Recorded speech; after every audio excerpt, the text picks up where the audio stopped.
anybody? No. Well, tonight we're going to, Lord willing, we're going to finish the book of Ezekiel. It's been a long time coming for many, and it's looking at chapters 47, the last few verses, and 48. And I will not be dealing in depth with a lot of the boundaries because we've done some of these before. But what I've called it is a dominating influence during this time. And I hope that as we finish today, that we've been blessed as we've shared the highs and the lows of the prophet who ministered to his people in Israel. And he did so with the hope of them repenting and turning back to God, and then going into exile because of the judgment for their sins. And then he presents to them, as we have seen from chapters 40 to 48, the glorious future that awaits them, showing God's faithfulness in keeping his promises to his people.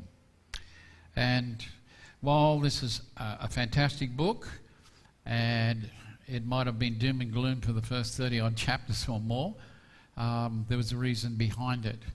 But let's keep in mind that this book was written to a literal people in a literal time with a literal future. And the church can make applications, but it's not addressed to the church. It's addressed to a physical Israel. And it's to say that God hasn't finished with you yet. He still has a purpose and a plan, and he's made that abundantly clear in his word. The church has not replaced Israel, and the passages that deal with the physical Israel cannot be spiritualized. God has always intended that Israel be his people. He will come back and rule over them in the millennial kingdom. And the millennial kingdom will be dominated by the Lord. Israel will be back in its land, the land that God has promised her. And this last chapter reveals how that land is divided among the different tribes. And the first thing that we see is a declared intention. A declared intention. And it's brought out in these verses. This is what the sovereign Lord says. Here are the borders you will observe as you allot the land to the 12 tribes of Israel. Joseph will have 2 portions. You must divide it equally. Just as I vowed to give it to your forefathers, this land will be assigned as your inheritance. This is God's intention. He's always kept his promises. And the millennial kingdom, the promises that have been given to Abraham, will pass down to his descendants, and they will be honoured, and the land will be theirs. Now, why do I say that? Because let's be mindful of the promise that God did make. In Genesis 12, 1-3, now the Lord said to Abram, go out from your country, your relatives, your father's household, to the land that I will show you. Then I'll make you into a great nation. I'll bless you. I'll make your name great, so that you'll exemplify divine blessing. I'll bless those who bless you, but the one who treats you lightly, I must curse, so that all the families of the earth may receive blessing through you. This is the promise that God made to Abraham. Now, this also we find another reference to in Genesis 13, verses 14 through 17. After Lot had departed, the Lord said to Abraham, look from the place where you stand to the north, the south, the east, and the west. I'll give all the land that you see to you and your descendants forever. And I'll make your descendants like the dust of the earth, so that if anyone is able to count the dust of the earth, then your descendants also can be counted. Get up and walk throughout the land, for I will give it to you. God's promise to Abraham. Now, I don't know if I put this one up. No, I didn't. But there's more. And this, I'm taking it because this is God's intention that was given to the nation of Israel. In Genesis 15, verses 17 through 21, when the sun had gone down and it was dark, a smoking fire pot with a flaming torch passed between the animal plants. That day the Lord made a covenant with Abram. To your descendants I give this land, from the river of Egypt to the great river, the Euphrates River, the land of the Kenites, the Kenizzites, the Kadamites, the Hittites, the Perizzites, the Rephaites, the Amorites, the Canaanites, the Girgashites, and the Jebusites. So very specific which land he was going to give them. This was reaffirmed to Abraham in Genesis 17, 1-8, where he says, "When Abraham was 99 years old, the Lord appeared to him and said, 'I'm the sovereign God. Walk before me and be blameless. Then I will confirm my covenant between me and you. I will give you a multitude of descendants.' Abram bowed down with his face to the ground, and God said to him, 'As for me, this is my covenant with you. You'll be the father of a multitude of nations. No longer will your name be Abram. Instead, your name will be Abraham, because I'll make you the father of a multitude of nations. I'll make you extremely fruitful. I'll make nations of you, and kings will descend from you. I'll confirm my covenant as a perpetual covenant between me and you. It will extend to your descendants after you throughout their generations. I'll be your God, and the God of your descendants after you. I will give you the whole land of Canaan, the land where you are now residing, to you and your descendants after you as a permanent possession. I will be their God.'" So God's reaffirming to Abraham, to his descendants, forever. Not just proportion, but forever. God confirmed the covenant with Isaac in Genesis 26, 2-5. "The Lord appeared to Isaac and said, 'Do not go down to Egypt. Settle down in the land that I will point out to you. Stay in this land. Then I'll be with you and will bless you. For I'll give you all these lands to you and your descendants. I'll fulfill the solemn promise I made to your father Abraham. I will multiply your descendants so they'll be as numerous as the stars in the sky, and I will give them all these lands. All the nations of the earth will pronounce blessings on one another using the name of your descendants. All this will come to pass because Abraham obeyed me and kept my charge, my commandments, my statutes, and my laws.'" Now, if that wasn't enough to convince you, if you read Numbers 34, verses 1-15, which I'm not going to read, but I encourage you to read it, there we have the land agreement that's given by God to the tribes in detail. It's spelled out what they will be given and how it is to be divided. So there's no guesswork. And in Joshua 1, 2 and 4, it says, "Moses, my servant, is dead. Get ready, cross the Jordan River, lead these people into the land that I'm ready to hand over to you. I'm handing over to you every place you set foot, as I promised Moses. Your territory will extend from the desert in the south to Lebanon in the north. It will extend all the way to the great river Euphrates in the east, including all Syria, and all the way to the Mediterranean Sea in the west." Very specific. God's intentions for his people, they were to inherit this land. Now the land was divided between the 12 sons of Israel. Joseph would have 2 portions. Reuben, the firstborn, should have had the 2 portions, being the oldest, but he committed incense with his father's servant Bilhah. His father found out about it and what he had done in Genesis 35:22. Joseph, because of his faithfulness to the Lord and in being a help to his people over the 7 years of famine, and his 2 sons were given an equal portion. In the millennial kingdom, each one of the tribes will receive an equal allocation of the land. It will be the same size that everybody else gets. It won't be bigger or smaller. They will be equal in proportion. Now, there's what I call a detailed information given in verses 15 through 20. And I'll put it up on the board just so you can see the scriptures there where it's given the borders that are to be allocated. But rather than go into great detail, I've put a map which I hope you can see.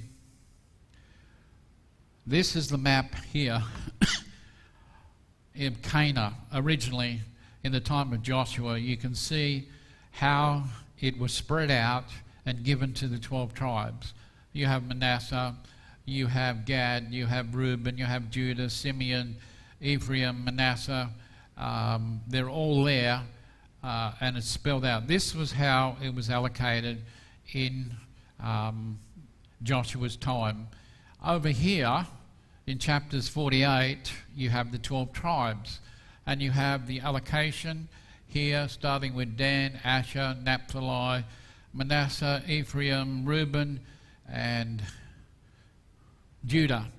And then you have this special portion which we'll just discuss a little bit later, but this is the area where the temple is, the priests, the Levites, and the city of Jerusalem are all laid out in between.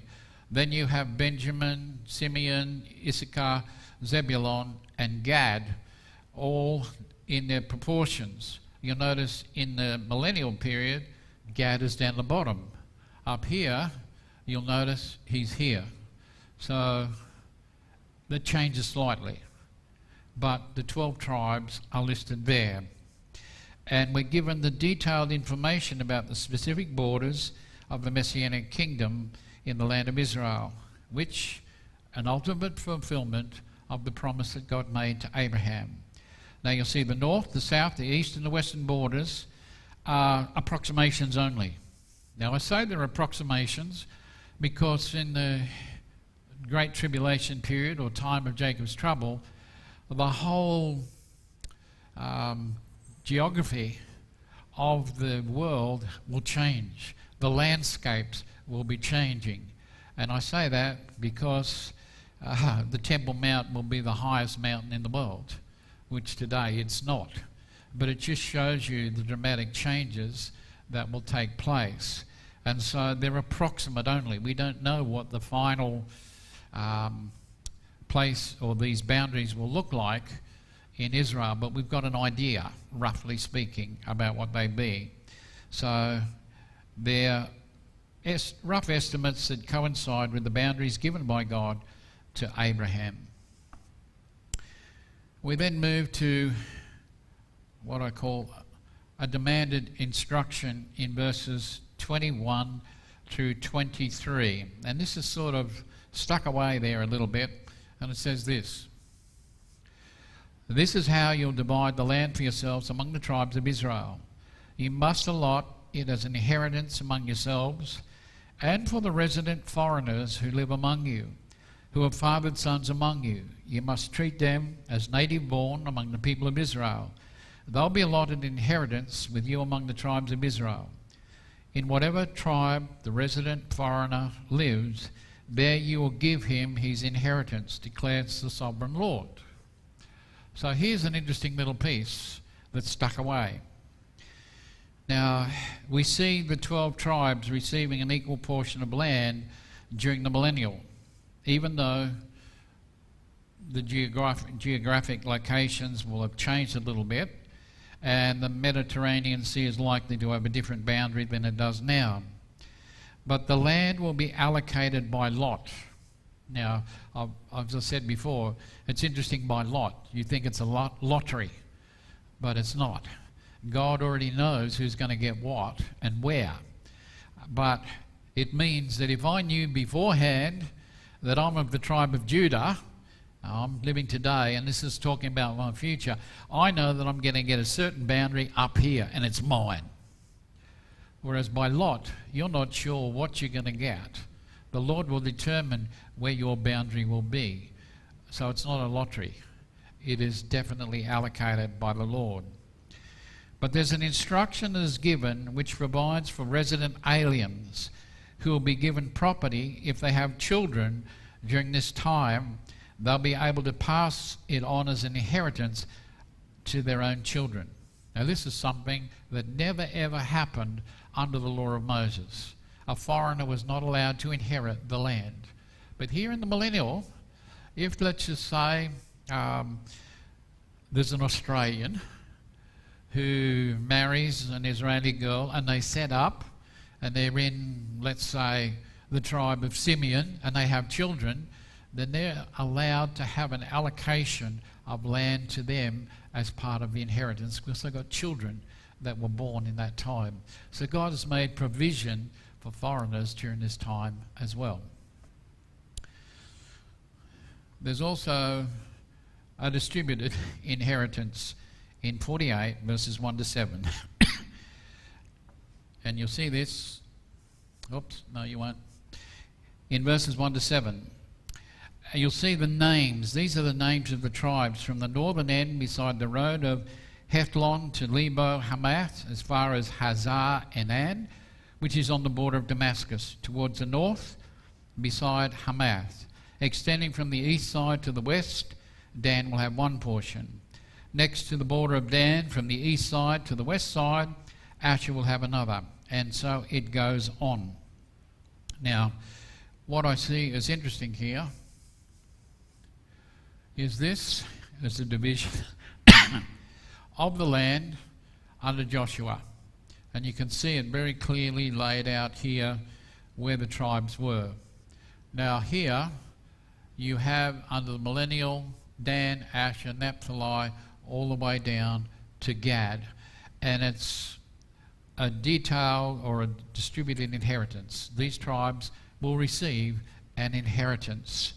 And you can see the comparison. But there's also what I found interesting.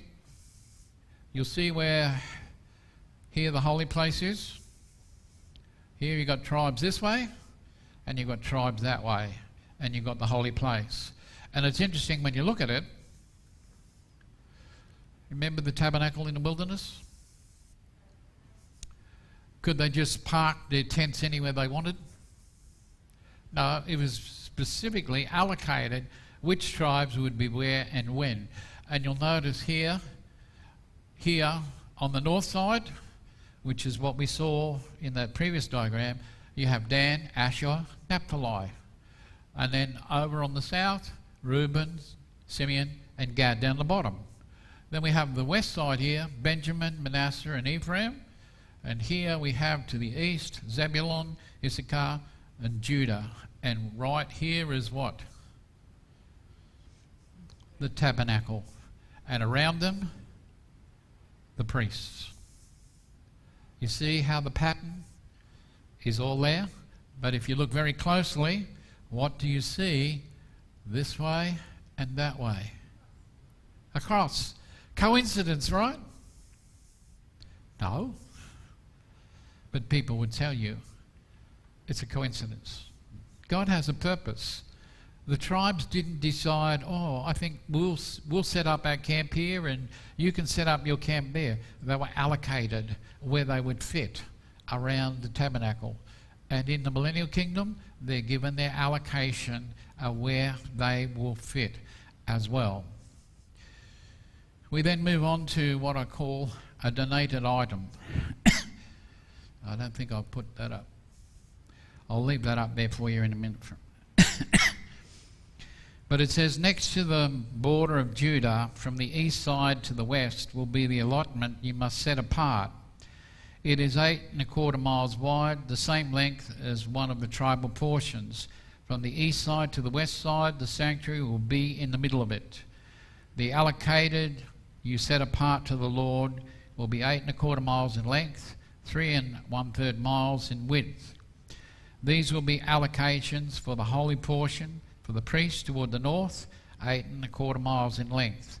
Toward the west, 3½ miles in width. Toward the east, 3 1/3 miles in width.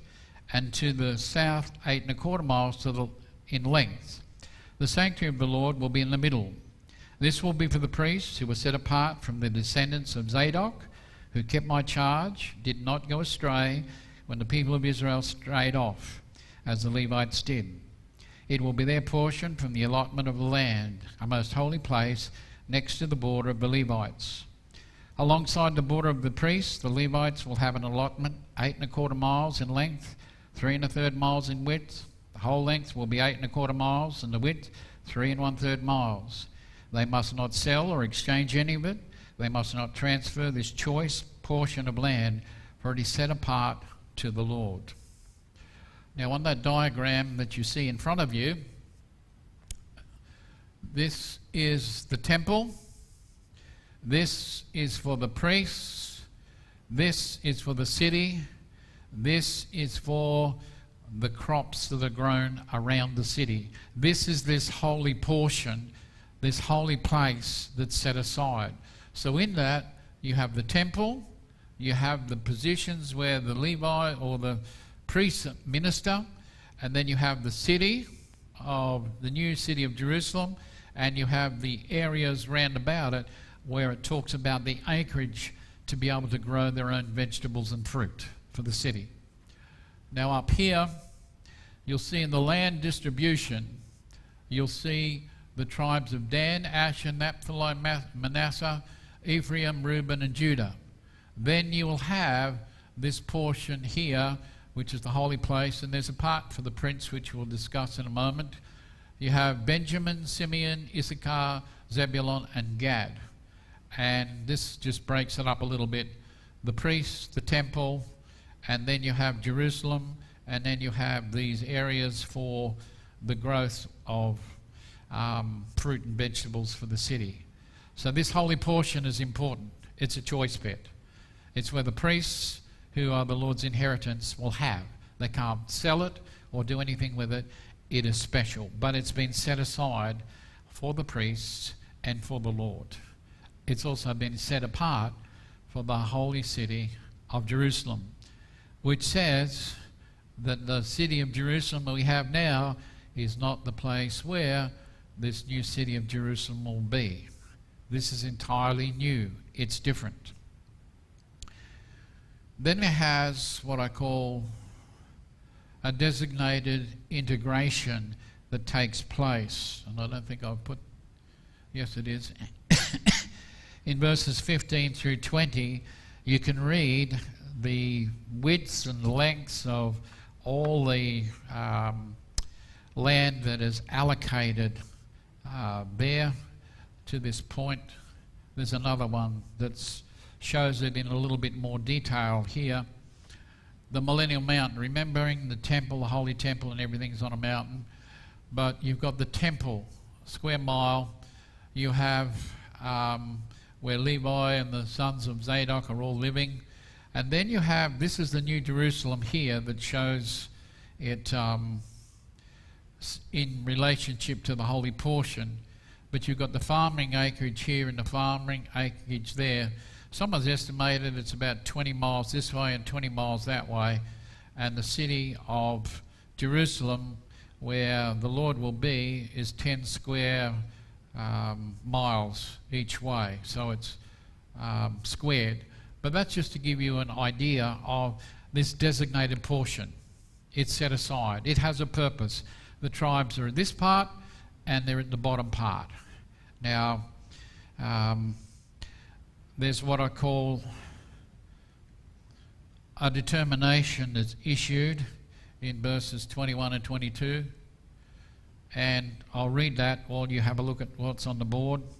The rest on both sides of the holy allotment and the property of the city will belong to the prince, extending from 8 1/4 miles of the holy allotment to the east border, westward from 8 1/4 miles to the west border. Alongside the portions it will belong to the prince. The holy allotment and the sanctuary of the temple will be in the middle of it. The property of the Levites and the city will be in the middle of that which belongs to the prince. The portion between the border of Judah and the border of Benjamin will be for the prince. So what we have in this allocation of land, you'll see this is trying to set out, you've got Reuben and Judah here.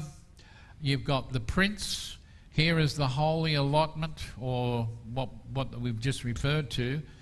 But the prince has this portion here. The prince also has this portion here.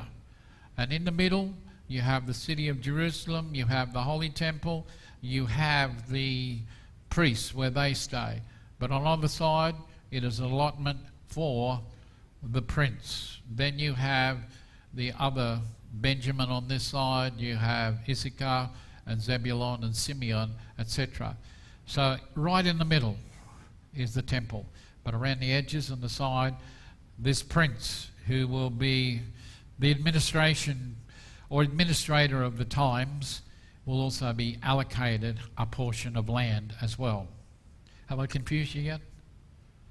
In a way, you need to look at it a little bit. I've given you the maps And that just so you can go back and have a look. If you just read it, you think, oh dear me.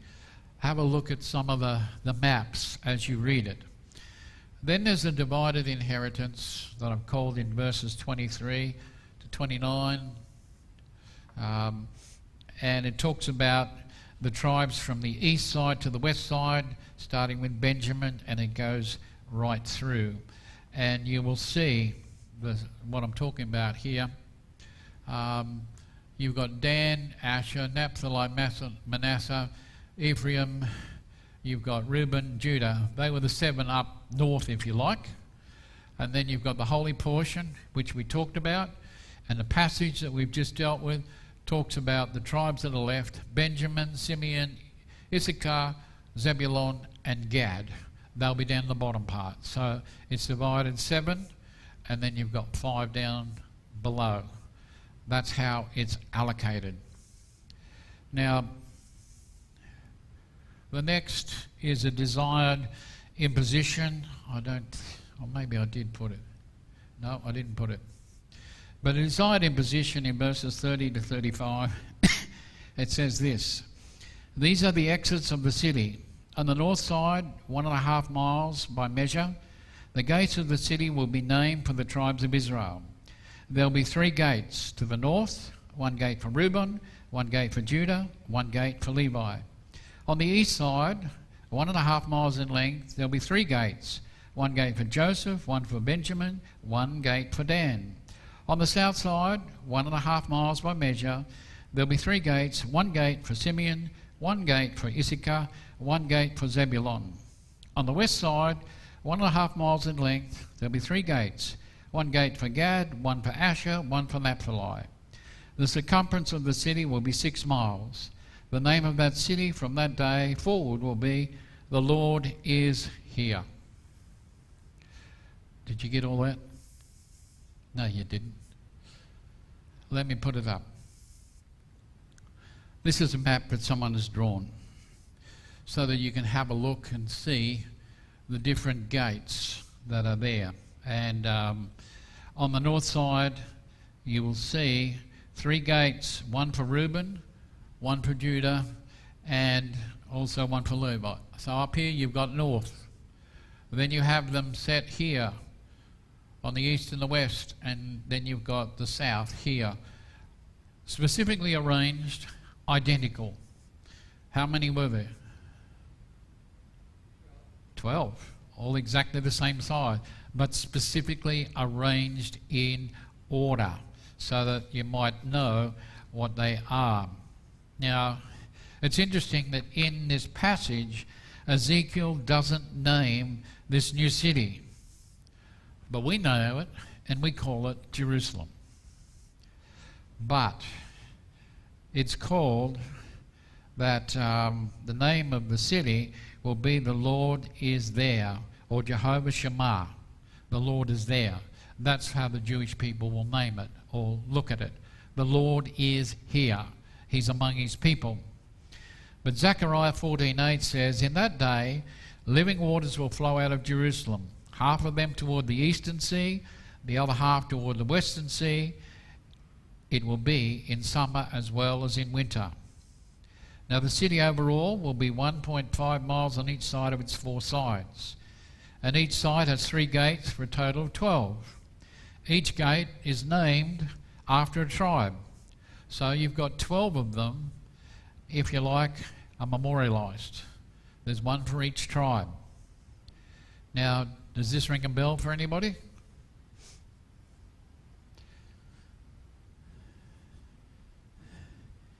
Could it possibly be? Is it one and the same that it speaks of in Revelation as being heaven? Is it? Is it not?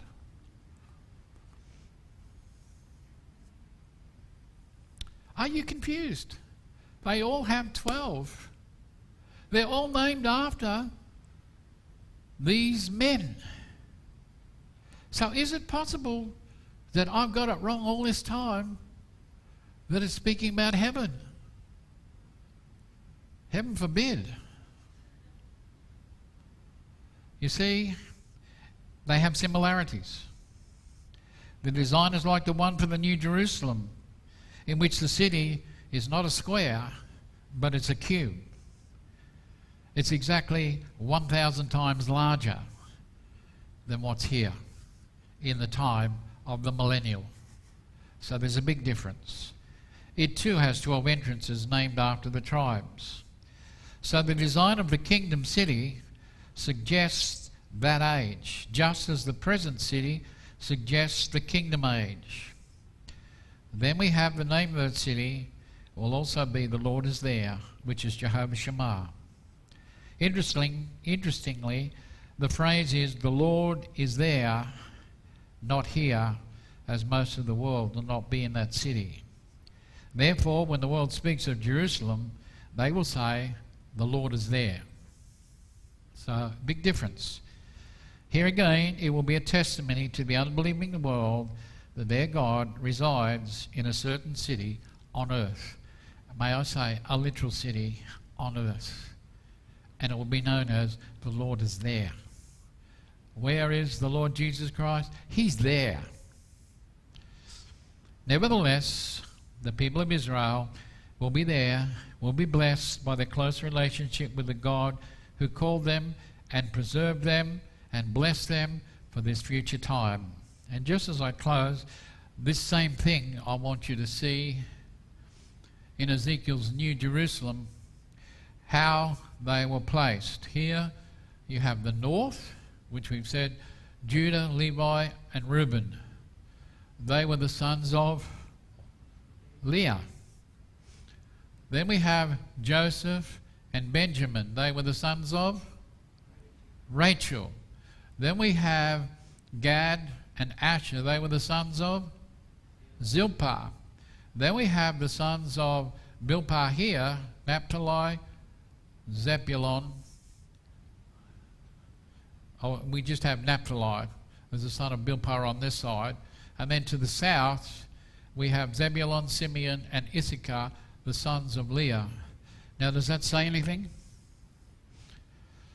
Who was closest to Jacob's heart? Rachel he loved. Here you'll see them on the east side. And where is the Lord? What gates does he come through? East side, closest.